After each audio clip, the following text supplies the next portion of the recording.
Olá, olá pessoal, tudo bem com vocês? Bom, para quem não me conhece, meu nome é Mariana e hoje daremos sequência à nossa leitura da Bíblia inteira em um ano.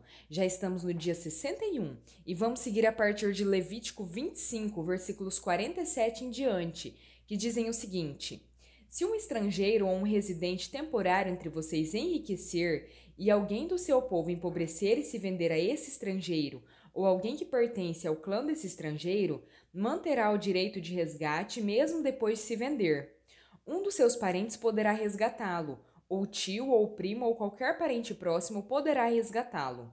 Se todavia prosperar, poderá resgatar a si mesmo. Ele e o seu comprador contarão o tempo, desde o ano em que se vendeu até o ano do jubileu.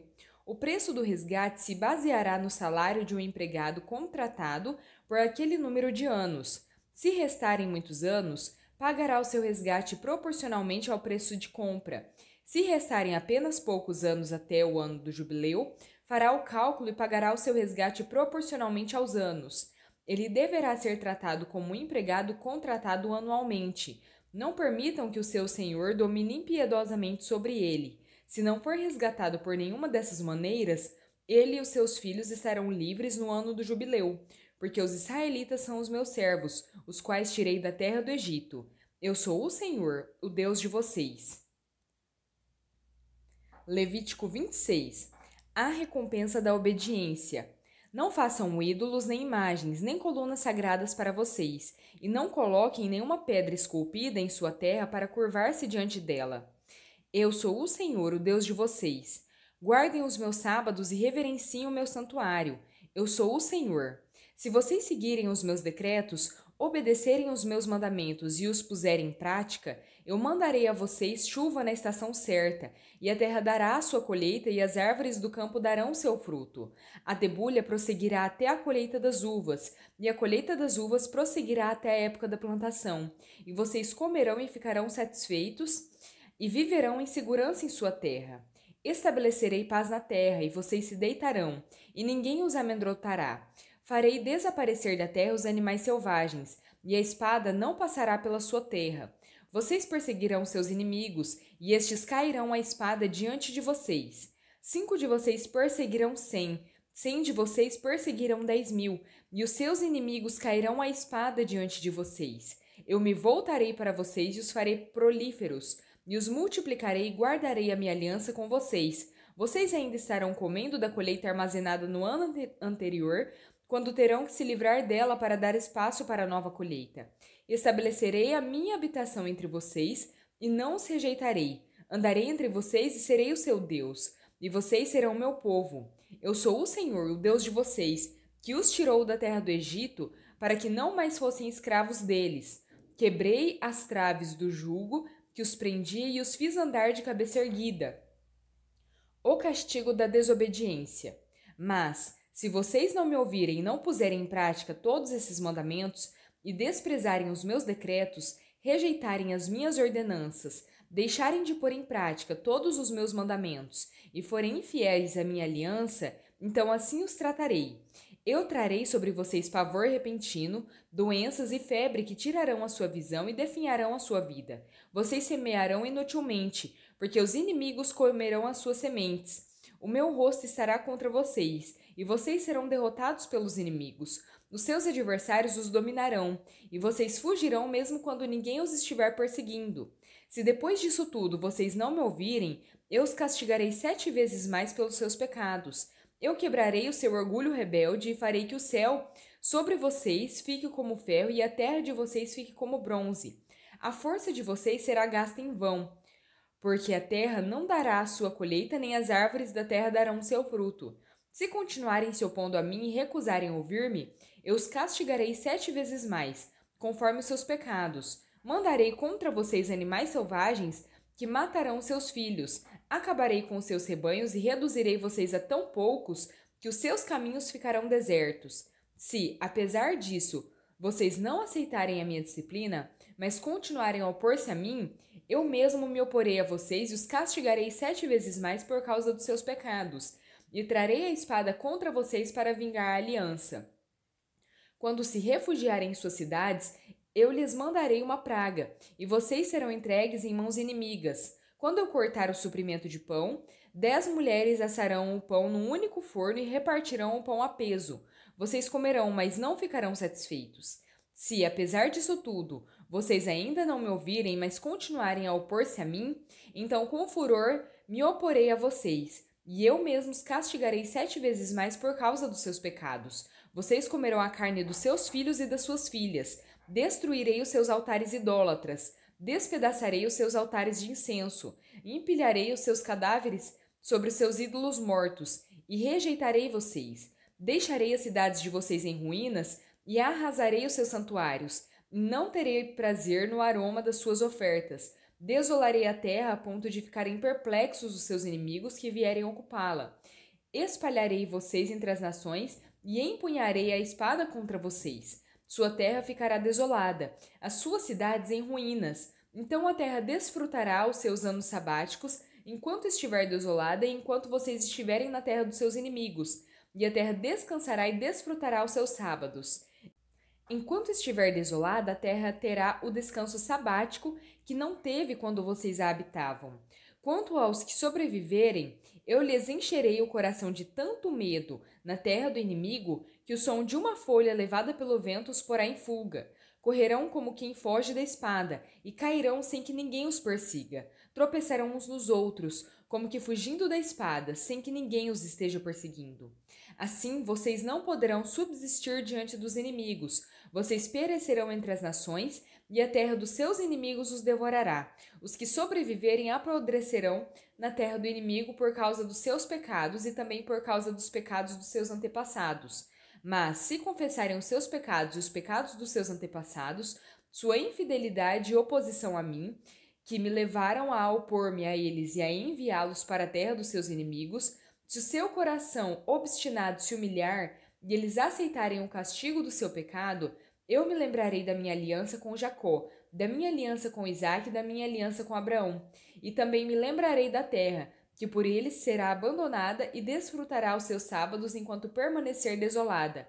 Receberão castigo pelos seus pecados, porque desprezaram as minhas ordenanças e rejeitaram os meus decretos. Apesar disso, quando estiverem na terra do inimigo, não os desprezarei, nem os rejeitarei para destruí-los totalmente, quebrando a minha aliança com eles, pois eu sou o Senhor, o Deus deles. Mas, por amor deles, eu me lembrarei da aliança com os seus antepassados, que tirei da terra do Egito à vista das nações, para ser o Deus deles. Eu sou o Senhor.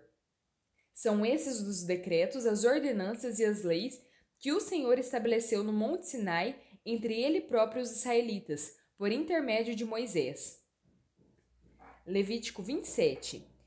Disse também o Senhor a Moisés: diga o seguinte aos israelitas: se alguém fizer um voto especial dedicando pessoas ao Senhor, faça-o conforme o devido valor.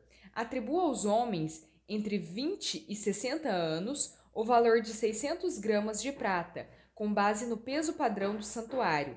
E se for mulher, atribua-lhe o valor de 360 gramas. Se for alguém que tem entre 5 e 20 anos, atribua aos homens o valor de 240 gramas e às mulheres o valor de 120 gramas. Se for alguém que tenha entre 1 mês e 5 anos de idade, atribua aos meninos o valor de 60 gramas de prata e às meninas o valor de 36 gramas de prata. Se for alguém que tenha de 60 anos para cima, atribua aos homens o valor de 180 gramas e às mulheres o valor de 120 gramas. Se quem fizer o voto for pobre demais para pagar o valor especificado, deverá ser apresentado ao sacerdote, que estabelecerá o valor de acordo com as possibilidades do homem que fez o voto. Se o que ele prometeu mediante o voto for um animal aceitável como oferta ao Senhor, um animal assim dado ao Senhor torna-se santo. Ele não poderá trocá-lo nem substituir um animal ruim por um bom, nem um animal bom por um ruim. Caso troque um animal por outro, tanto o substituto quanto o substituído se tornarão santos. Se o que ele prometeu mediante o voto for um animal impuro, não aceitável como oferta ao Senhor, o animal será apresentado ao sacerdote, que o avaliará por suas qualidades. A avaliação do sacerdote determinará o valor do animal. Se o dono desejar resgatar o animal, terá que acrescentar 1/5 ao seu valor. Marcos 10, versículos 32 em diante. Eles estavam subindo para Jerusalém, e Jesus ia à frente. Os discípulos estavam admirados, enquanto os que o seguiam estavam com medo. Novamente, ele chamou à parte os 12 e lhes disse o que haveria de lhe acontecer. Estamos subindo para Jerusalém e o Filho do Homem será entregue aos chefes dos sacerdotes e aos mestres da lei. Eles o condenarão à morte e o entregarão aos gentios, que zombarão dele, cuspirão nele, o açoitarão e o matarão. 3 dias depois ele ressuscitará. Nisso Tiago e João, filhos de Zebedeu, aproximaram-se dele e disseram: Mestre, queremos que nos faças o que vamos te pedir. O que vocês querem que eu faça? Perguntou ele. Eles responderam: Permite que, na tua glória, nos assentemos um à tua direita e o outro à tua esquerda. Disse-lhes Jesus: Vocês não sabem o que estão pedindo. Podem vocês beber o cálice que eu estou bebendo, ou ser batizados com o batismo com que estou sendo batizado? Podemos, responderam eles. Jesus lhes disse: Vocês beberão o cálice que eu estou bebendo e serão batizados com o batismo com que estou sendo batizado, mas o assentar-se à minha direita ou à minha esquerda não cabe a mim conceder. Esses lugares pertencem àqueles para quem foram preparados. Quando os outros 10 ouviram essas coisas, ficaram indignados com o Tiago e João. Jesus os chamou e disse: Vocês sabem que aqueles que são considerados governantes das nações as dominam, e as pessoas importantes exercem poder sobre elas. Não será assim entre vocês. Ao contrário, quem quiser tornar-se importante entre vocês deverá ser servo, e quem quiser ser o primeiro deverá ser escravo de todos, pois nem mesmo o Filho do Homem veio para ser servido, mas para servir e dar a sua vida em resgate por muitos. Então chegaram a Jericó. Quando Jesus e seus discípulos, juntamente com uma grande multidão, estavam saindo da cidade, o filho de Timeu, Bartimeu, que era cego, estava sentado à beira do caminho pedindo esmolas. Quando ouviu que era Jesus de Nazaré, começou a gritar: Jesus, filho de Davi, tem misericórdia de mim. Muitos o repreendiam para que ficasse quieto, mas ele gritava ainda mais: Filho de Davi, tem misericórdia de mim. Jesus parou e disse: Chamem-no. E chamaram o cego. Ânimo, levanta-se. Ele o está chamando. Lançando sua capa para o lado, de um salto, pôs-se em pé e dirigiu-se a Jesus. O que você quer que eu faça? Perguntou-lhe Jesus. O cego respondeu: Mestre, eu quero ver. Vá, disse Jesus, a sua fé o curou. Imediatamente ele recuperou a visão e seguiu Jesus pelo caminho. Salmo 45. Com o coração vibrando de boas palavras, recito os meus versos em honra ao Rei. Seja a minha língua como a pena de um hábil escritor. És dos homens o mais notável. Derramou-se graça em teus lábios, visto que Deus te abençoou para sempre. Prende a espada à cintura, ó poderoso. Cobre-te de esplendor e majestade. Na tua majestade cavalga vitoriosamente pela vereda, pela misericórdia e pela justiça. Que a tua mão direita realize feitos gloriosos. Tuas flechas afiadas atingem o coração dos inimigos do rei. Debaixo dos teus pés caem nações. O teu trono, ó Deus, subsiste para todo sempre. Cetro de justiça é o cedro do teu reino. Amas a justiça e odeias a iniquidade. Por isso, Deus, o teu Deus, escolheu-te dentre os teus companheiros, ungindo-te com óleo de alegria. Todas as tuas vestes exalam aroma de mirra, aloés e cássia. Nos palácios adornados de marfim, ressoam os instrumentos de corda que te alegram. Filhas de reis estão entre as mulheres da tua corte. À tua direita está a noiva real enfeitada de ouro puro de Ofir. Ouça, ó filha, considere e incline os seus ouvidos. Esqueça o seu povo e a casa paterna. O rei foi cativado pela sua beleza. Honre-o, pois ele é o seu senhor. A cidade de Tiro trará seus presentes. Seus moradores mais ricos buscarão o seu favor. Cheia de esplendor está a princesa em seus aposentos, com vestes enfeitadas de ouro. Em roupas bordadas é conduzida ao rei, acompanhada de um cortejo de virgens, são levadas à tua presença. Com alegria e exultação são conduzidas ao palácio do rei. Os teus filhos ocuparão o trono dos teus pais, por toda a terra os farás príncipes. Perpetuarei a tua lembrança por todas as gerações, por isso as nações te louvarão para todo sempre. Provérbios 10, versículo 22. A bênção do Senhor traz riqueza e não inclui dor alguma. Bom, pessoal, Finalizamos aqui a nossa leitura, espero que tenham gostado. Se gostaram, se inscrevam no canal para acompanhar os próximos vídeos e também deixem o seu like e compartilhe com outras pessoas que vocês gostariam que conhecessem a palavra. Muito obrigada, fiquem com Deus e até a próxima!